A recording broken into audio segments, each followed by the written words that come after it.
দিন মনে হয় শুক্রবার দিন, কারণ তার হাজব্যান্ড তার বাসায় থাকে, তার পাশে থাকে, কারণ সে কর্মস্থলের জন্য সে দূরে থাকে। আর শুক্রবারটি সবার জন্য ছুটির দিন, এই জন্য আমরা চলে গেলাম আজকে শুক্রবারে লঞ্চ ঘাটে, এদিকে মঙ্গলসিদ্ধা লঞ্চ ঘাট। এখানে ঢোকার সাথে সাথে আমি আকাশটার যে ভিউ দেখলাম, এত সুন্দর লাগছে, ওয়েদারটা একদম অনেক সুন্দর।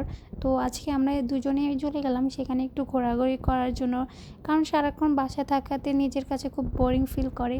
তো দুজনে সে বলতে চলো আমরা একটু ঘুরে আসি, তো ঘোরাঘুরি শেষ করে সে এখন বলতে চলো আগে কিছু খেয়ে নিই।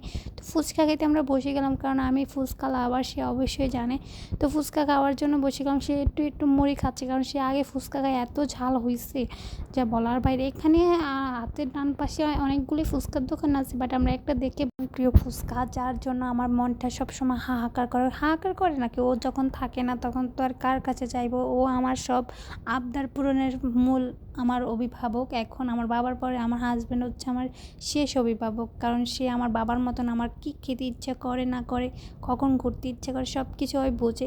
তো আলহামদুলিল্লাহ আজকে আমার ঘোরাঘুরিটা ভালোই লাগছে এবং সেটা লঞ্চ ঘাটটার ভিউটা দেখে আই এম তো অবাক। Bye bye.